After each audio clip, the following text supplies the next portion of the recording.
Today's sponsor is Asahi Singapore. Bullshit, never happened. Hey guys, welcome to RealMelTan. So in this video, we're going to review the ASUS Strix 6700 XT OC edition. Let's go!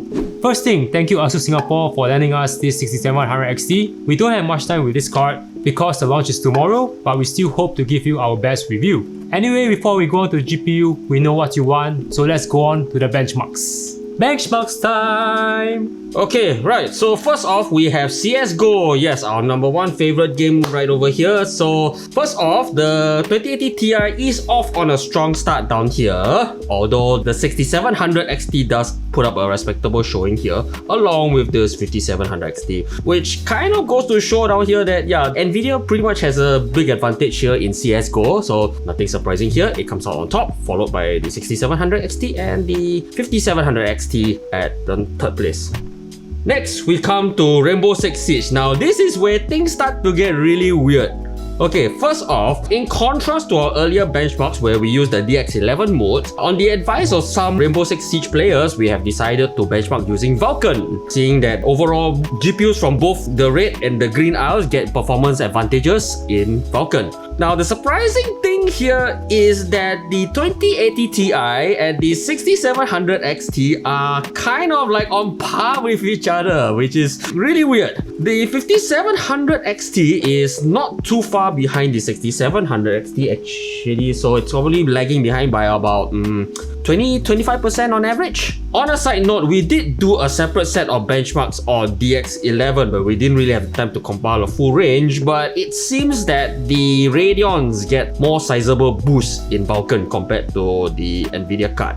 The third game we're gonna use today is a new title. It's Codemasters Dirt 5. And as you can probably guess, this is an AMD sponsored title with the whole shebang and all that. Yes, you can flash your car with AMD branding and everything. And it kind of shows here cause for some reason, the 6700 XT beats not only its older sibling, it also beats the 2080 Ti. Yeah, so I'm not too sure what's going on here, but so it's an AMD sponsored title, so not too surprising here. Next, we come to Assassin's Creed Valhalla. Now, this is where I'm gonna comment that did Lisa Su manage to perform a reverse suplex in Ubisoft? Personally, I'm a very big Assassin's Creed fan. I bought every single one of their PC titles from Unity onwards. And from what I can remember, all the way from Unity, Syndicate, Origins, and Odyssey, the NVIDIA card has always come out on top versus its Radeon equivalent. This time round, it seems to have been turned completely on its head, but yeah, the numbers are there for you to see. 6700 XT is on top, the 2080 Ti is going toe to toe with the 5700 XT. Unbelievable, yes, but that's the numbers, they don't lie. The last title we're gonna bring in is Shadow of the Tomb Raider. Now, you have probably seen us use this title before because we've used it in the comparisons that we did with the RTX 3080 and our other previous reviews. Shadow of the Tomb Raider here, yes, the other surprising thing is that for a title that NVIDIA endorses, yeah, if you turn the DLSS off, the 2080 Ti and the 6700 XT are on par with each other. With again the 5700 XT lagging behind by about 25-30%. It's only when you enable RTX and DLSS on the 2080 Ti that it manages to creep out a lead over the 6700 XT. A lead of about roughly 10% at 1440p and 20-25% at 4K.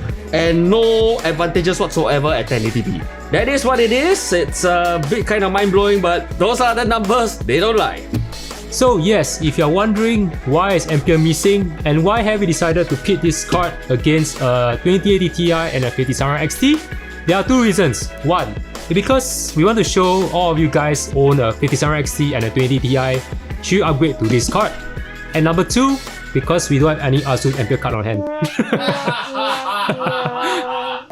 Very sad. Very sad indeed.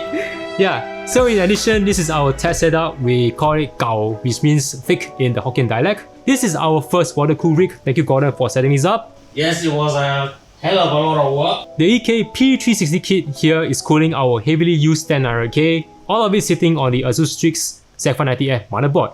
There will be more mention about Gao and the Z590F motherboard on the channel, so make sure to come back to our channel, subscribe to our channel, and click on 100% bell to not miss out on those content. I have also included the other PC parts here and also in the description box. If you want to help RealMelTan, make sure to buy these PC parts using our Amazon affiliate links.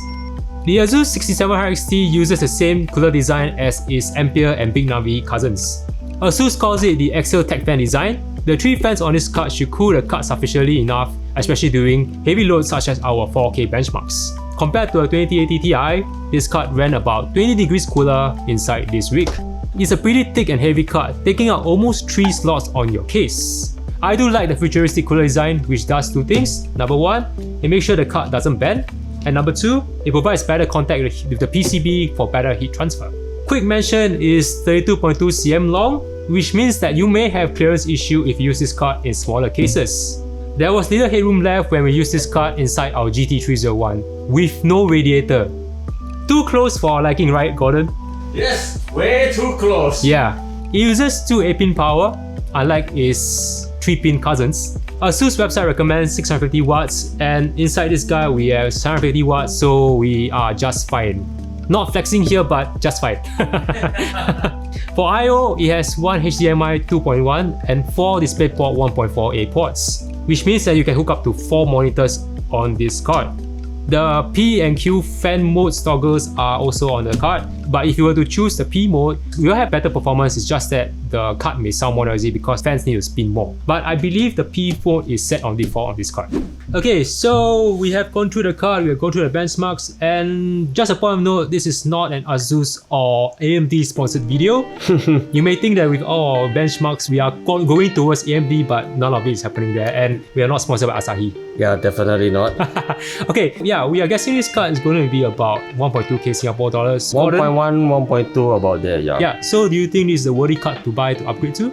Well, my thoughts are this. This card put up a very strong showing in the benchmarks against not only his previous gen sibling, the 5700 XT, even though that guy is a reference blower design. It surprisingly put up quite a big fight versus the 2080 Ti blower that we've been using all this while for our which you've seen in numerous of our videos. Yeah, the Galax one. Because that's the only one everybody can agree on. Anyway, moving that aside, yeah, the 5700 XT ROG Strix from ASUS put up a very strong showing against the 2080 Ti. I believe based on that and based on the other preliminary reports and rumors from the other 6700 XTs we've seen online, we don't know. We'll know tomorrow. We'll probably know tomorrow when everybody else drops their official numbers. But my gut feel is this. If you're in the market for Radeon GPU and you want to buy a 6700 XT, this is the 6700 XT to go for. It is the 6700 XT. Cool, but just a point of note, I think this card still plays much better on 1080p and 1440p. Yes, it struggles a bit on 4K, so as you saw on the numbers, it's meant to be a 1440p powerhouse because the moment we bring to 4K, yeah, it starts falling flat on its face. The only minor quibble I have with this card, and I'd like to feedback to ASUS as well, the card is kind of long. It's heavy. And I know they've gone through a lot of effort to reinforce it, but it would be kind of nice and probably good value for money if you could include, let's say, like a GPU brace, a GPU stand. Yeah. Just to make it nice and exclusive and all that. Give it RGB with Aura Sync. Wow. Yeah, can you imagine that? And an Aura Sync GPU stand. Which header do you use on the motherboard for that? No, but it'll be kind of badass. Sync to the GPU and all that thing. That's pretty cool. Maybe ASUS already has it in the planning. We shall see when they come out with the next bunch of, I don't know. No, I think it's probably a DLC. Okay. Oh yeah, so if you own a 5700 XT, do you recommend to upgrade? The performance difference is about 25 to 30%. Kind of like a bit on the fence over here. If this was a normal situation, I'll say probably, yeah, 30% jump is probably good to spend money on. But now it's like a little bit here, a little bit there. But probably the good thing is that if you can get one of these guys at the ASUS recommended MSRP, and you manage to sell off your 5700 XT, let me tell you, the resale value for 5700 XTs are at a ridiculous high. Yeah. I wouldn't be too surprised if after this video I get a whole bunch of people asking me if the 5700 XT I have is for sale. Yeah. Okay, how about 2080 Ti? I will say honestly no. Because the 2080 Ti is in a category quite above that. Even though this guy put up a strong showing, the 2080 Ti is still in a category 1 grade above. I will still say that. Yeah, okay. Yeah. If you're a 2080 Ti owner, the jump you should go for is probably a 3080. If you're looking in the Radeon category, 6800 XT. Nice. Yes. Cool. Why the 2080 Ti was here is very simple. It's a good yardstick. The GPU has been around for 2.5 years. Yeah, quite long already. Every single person who's been in the market for GPU for the past 2.5 years knows where the 2080 Ti stands. So that's why it's in this video. Yep. It's a yardstick everybody recognizes. Cool. So you have it. So if you like this video, make sure to give us a thumbs up. And yeah, gonna mention, up to you decide if you want to upgrade. Like down in comments if you own any of these cards or want to buy this card. Let us know. Maybe Gordon hook you up with one. Also, as mentioned, come back to our channel because there are a lot of things we want to talk about. Yeah, the case, the Gao, and the next CPU that's coming. Yay! The CPU which cannot be mentioned. Actually, ASUS allow us to mention. Oh yes, it's the 11900K. Yeah. So with that, thank you Gordon. I know he's very tired because he's having reservist now. Yes. But, okay, say goodbye.